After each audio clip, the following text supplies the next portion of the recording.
Well, tubers, tubettes, and of course crazy people. I'm here at Ground Zero, so I'll apologize right now for the background noise, but that's just the way we roll here. I'm with my friend Miguel, and Miguel thinks he's special because he's blind. So we've been making blind jokes. We've been hanging out for 3 days now? Yeah. 3 different occasions. Yeah. On and off. Yeah. So you're how old? 53. 53. And you lost your vision at what? 3.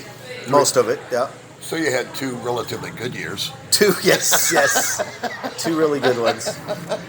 Just out of diapers. Yeah.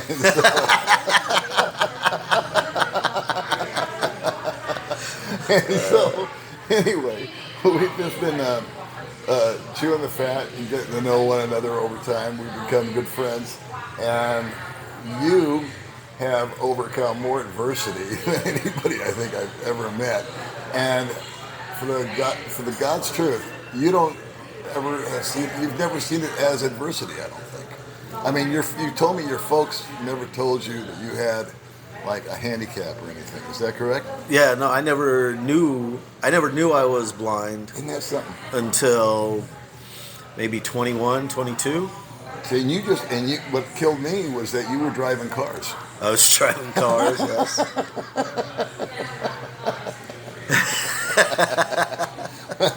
Please don't tell me you were an Uber driver.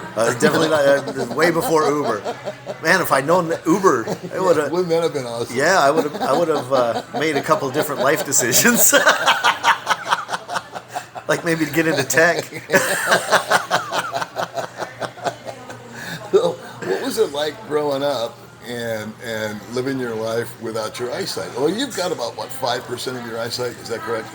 I do now. At 8% then, but at night I've always been totally blind. Like I knew I couldn't see at night. Yeah. As I almost totally blind at night. But like I said, my parents never treated me, any special way. In fact, they're probably even harder on me. I remember my dad telling me one time, he said a guy was picking on me, and he told me, well, you either go kick his ass or I'll kick yours. So that's kind of the... Yeah. So your parents didn't allow your situation to interfere with you growing up. No, not at all. They just treated it normal. No, I used to milk a cow every night. I'd have to walk a quarter mile down this dark street with no lights, and I'd go with 1 foot on the pavement, 1 foot off, and go out and milk this cow every night. And I always thought I was really smart, smart kid, and started smoking at about 12. Okay, so did I. And I'd walk down to, smoking a cigarette. Right.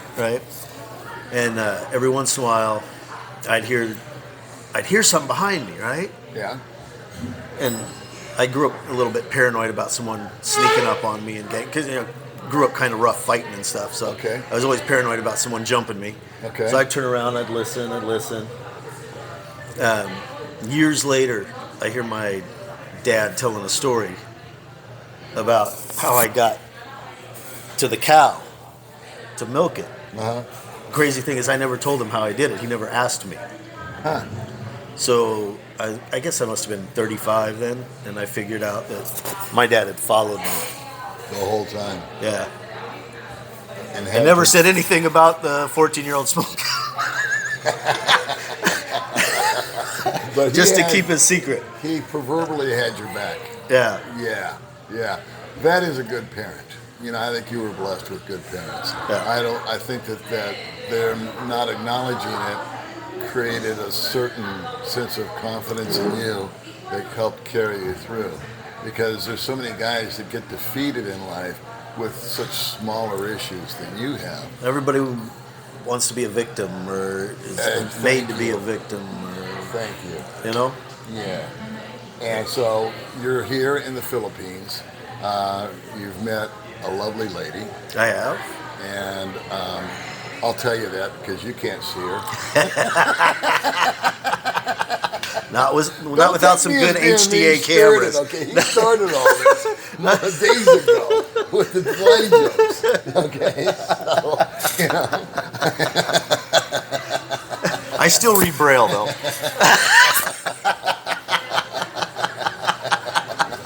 He's got the world's largest sunglass collection. And you know what else this guy does? He plays poker. Tell him about the poker. Oh, I love to play poker. I play Texas Hold'em. Yeah. Because I can't see the cards well enough to play anything else. And so, don't you like screw it up? Oh, I screw it up all the time. Yeah. Like I have one guy I play with that he's like, I hate deciding whether you're bluffing or not because sometimes you really think you've got what you think you don't have. You know? He's playing the hand thinking he's got a flush and he doesn't. Yeah. No, those are spades, not clubs.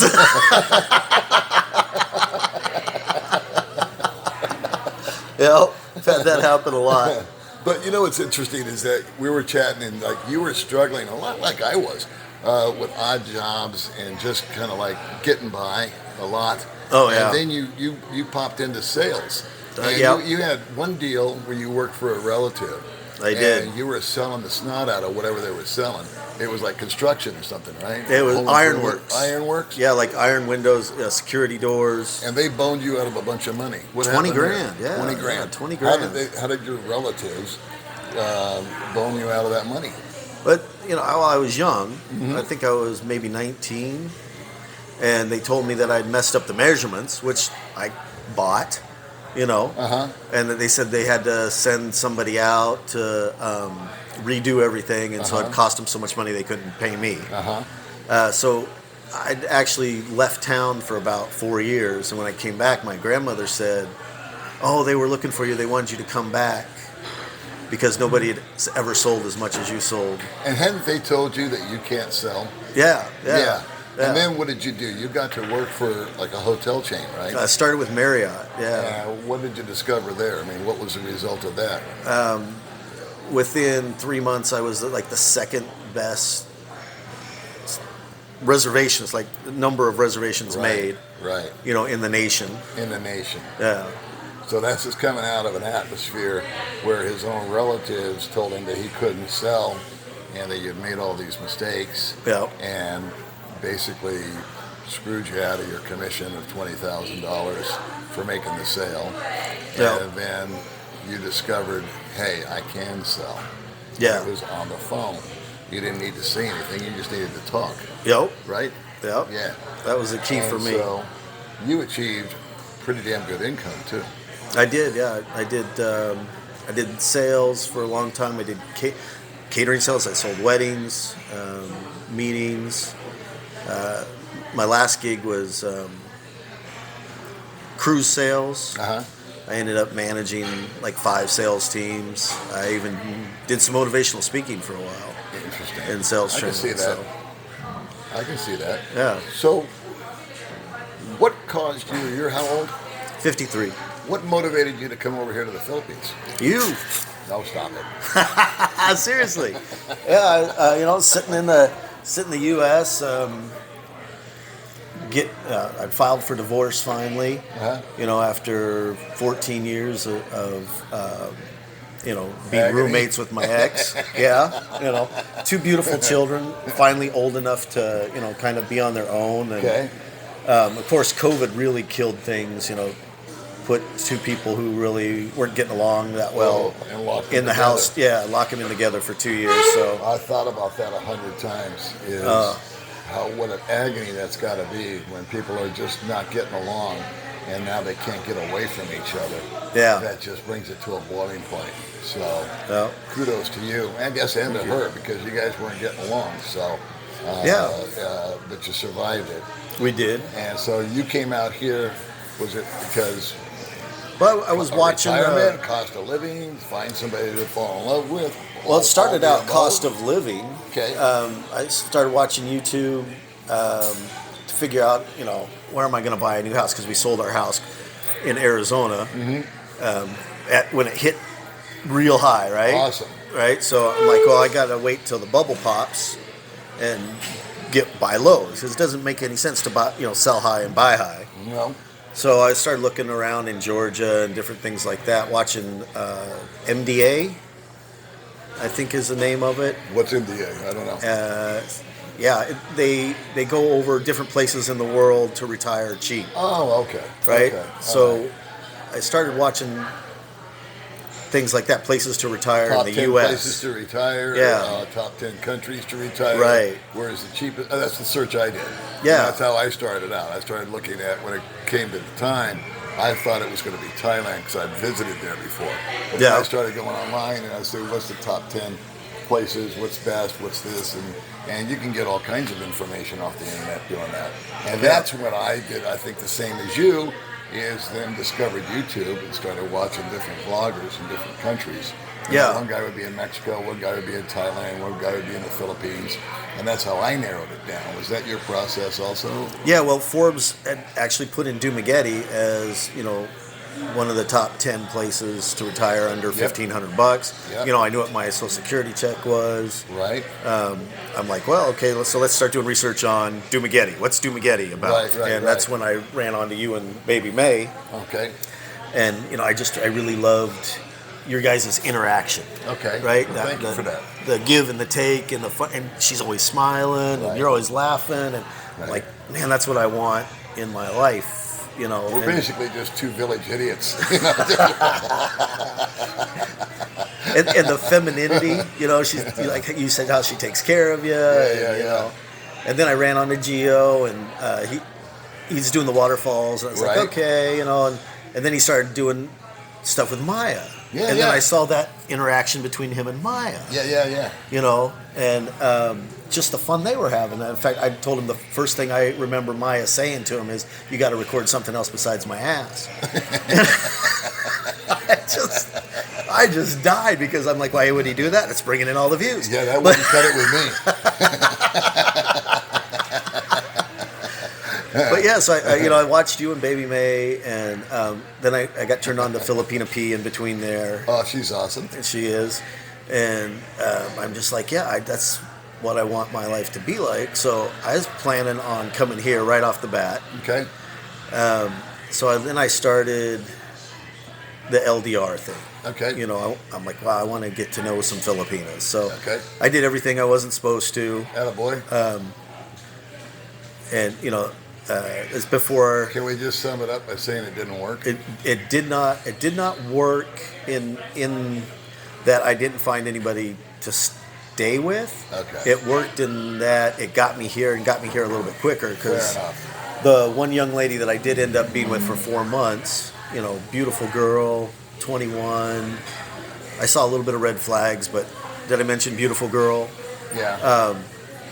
And like I said, I'd had a roommate for 14 years. So she's like, I want you to come. And I was working a part-time job then just to get some money to come and got sick of that. I'm like, okay, I'm coming. And I just bought a ticket to Cebu. Oh, Cebu. And she lives in Davao. And at that time, COVID was still, had everything shut down, but Governor Gwen was letting in non-vaccinated through Cebu. She's awesome. Governor Gwen. Yeah. My hero. So I came in through there, quarantined for 5 days, and went straight to Davao instead of coming here. Okay. Yeah, and that lasted for about 2 weeks. So, You may have watched our videos, but you didn't pay attention to the videos. Is what I'm hearing. Right. It's because you're blind. Yes. That must. That must be it. Yes. You couldn't see the forest for the trees. You couldn't read between the lines. No, I could keep going, but we won't.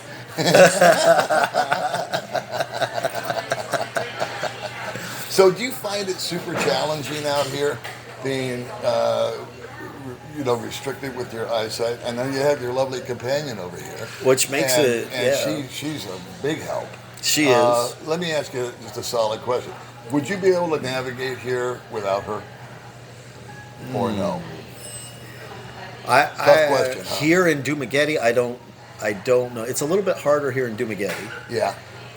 In Davao, yes, but Okay. it takes me I've lived in 3 different condos. It usually takes me about a week to just figure out Right, where everything is, where to go.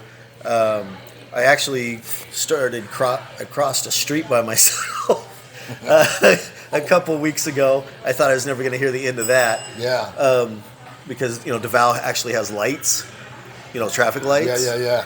So And you can see if there's light, right? I mean, you've got some non-peripheral vision is like tunnel vision, right? yeah, I got tunnel vision. Yeah. I don't know if you would call it seeing. Okay. Like you wouldn't call it seeing. All right. Like I can see motion. You can see shapes? Sometimes shapes. Sometimes shapes. Yeah, Okay. more like a shadow. Like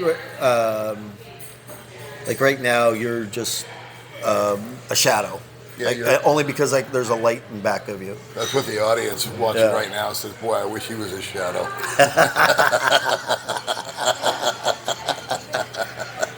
He is one ugly mofo. But you're very handsome, so thank you. I'm sure they're enjoying this. I was thinking about that the other night after you and I we bumped into each other at the marketplace, And I got to thinking, and I was reflecting back on when I went to California, and I was crossing the street, and it was something I'd forgotten about but took for granted, was that you push the button and it talks to you. I mean, it's very blind friendly. Mm-hmm. Is that all over the States? I mean, is that pretty much par for the course? Pretty much, but like each city, each intersection can be different. So I actually went to blind school finally. Okay. I gave up right before I filed for divorce, and it was thanks to my ex-wife. She's like, "You need to do something, get out of the house, right?" Yeah. And so I'm like, well, maybe I'll just get a job. And what does blind school do? What do you learn there? Well, I just went back for technology so I could learn to use a computer,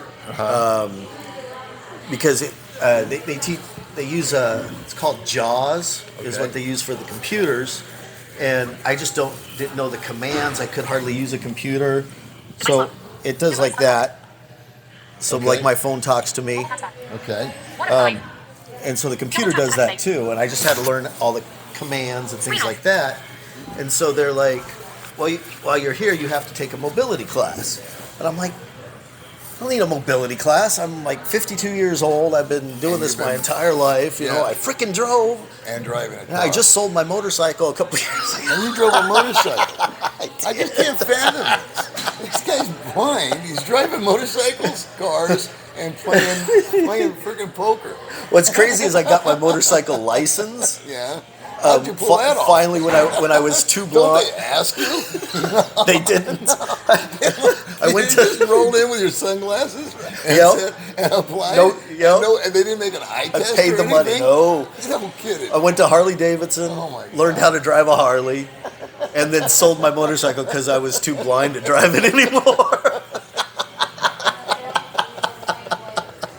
Oh, shit. And I just couldn't. It was just too scary, It was just a little 50cc, and it was like riding a 10-speed, but man, it was getting really scary. Yeah. So I couldn't do it anymore. So out here, this has got to be like really dangerous. I'm thinking. Because there's no rhyme or reason. I mean, it's just every man for himself. You know, even me crossing the street, I'm looking both ways because people are coming from all directions. So I don't. I've always preached that if somebody's got like any kind of handicap or whatnot, primarily like a wheelchair guy or somebody with a cane or a walker, because of the uneven surfaces here, I've always said I wouldn't come here because it's too weird. And I've been proven wrong. There's all these guys walking around with canes and walkers and wheelchairs, and they've managed to. I ran into a guy with a wheelchair just the other day. Literally. Yeah, literally. See, every time we get together, he throws a blind joke at me out of nowhere, and I think he's telling the truth. No, literally, I did. I ran into a guy in a wheelchair. You literally did it. I did. It was at the market. There was a guy in a wheelchair there at the market. I walked right into him. In his wheelchair. Well, there's a sight. A blind guy running into a guy in a wheelchair. Holy moly. It's the start of a really bad joke. Yeah, we could go way downhill with that one. So anyway, you're here. You're navigating it. You're going to stay? Yeah, I think I was talking to my buddy Doug, who's also blind. Mm-hmm. I know Doug, yeah. Yeah, and we were talking about maybe getting a guide dog, which would actually... I didn't want a dog in the States, and the whole picking up poop thing. And right. But I think here it would be really good because you don't have to worry about the terrain being off or, you know. Well, now, how would that work? You'd have to have the dog trained in America, right? Yeah, that's what I'm Then you'd have thinking to is bring how it I would over get it here. here. It's 'Cause probably that's- quarantine and all that stuff. I don't know. I never had any first-hand experience with it, but I have friends that have brought dogs over. Oh, yeah? And they said it was a nightmare. That's what I figured it would be a They had nightmare. to go through super duper paperwork. The dog had to be quarantined for. Meanwhile, That's we what I got figured. 3,000 street dogs running around. You know, Right. But your dog has to be quarantined and checked out. Okay, there's the logic. Right. But Right. I don't know, man. I think that's awesome if you could get dogs over here. And have you had a guide dog before? I've never had. I never wanted to have a guy. I just didn't have the kind of lifestyle that would be fair to the dog. You know, I had 2 kids. Okay. Always. I used to take them around in a pedicab, an electric Yeah. tricycle, Yeah. when they were younger, and so the dog really wouldn't have been able to do anything. I kind of trained myself to use a cane, not very Okay. well. Okay. So in blind school, when they told me I'd take that mobility class, I was like, no, I don't. I can do it. I'm fine. They're like, no, you have to take it, and that was probably that. It changed my life. Like absolutely changed my life. Like I wasn't going anywhere that I didn't have memorized for like 2 years. Yeah. You know, if I had it Yeah. memorized, I'd go. Otherwise, I was going nowhere new. Like my girls would go to see fireworks, or they'd want to go, you know, to some get together with a bunch of people, and I'm like, no, I can't. You know, I just have to let them go because otherwise, then they've got to be guiding me around. And they're Right. teenagers; they don't want to be guiding their dad So around. you kind of unconsciously restricted yourself by, resisting the assistance that was available Yeah. to you. Yeah. And once you got it, it really opened things up for you. Oh yeah, I mean, That's just great. huge. It absolutely changed my life. By the time I graduated from blind school, I think I left in November, and by January of last year, I was in Mexico City by myself. Isn't that something? Explored Mexico City. Amazing. I have guys, I want to end it here because I don't want to go too long, but I've had a number of guys write to me recently that have said that they want to come over here, they can come over here, they're financially ready to come over here, but for some reason they're afraid. And if nothing else, I was going to do a video about that, and I still might in the future, but I don't really think it's that necessary after meeting with you. All right, so if this young man can pull it off without eyesight, without a guide dog, with just a cane and an ambition to improve, to retire, to follow his dream, what's holding you back? If the blind guy can do it, yeah. I always say if the blind guy notices something's wrong, something's wrong. If, There you go. if the blind guy can get over to the Philippines, just about anybody can do it. Yeah. Thanks so much, my friend. Yeah, very cool. We'll talk to you crazy people later.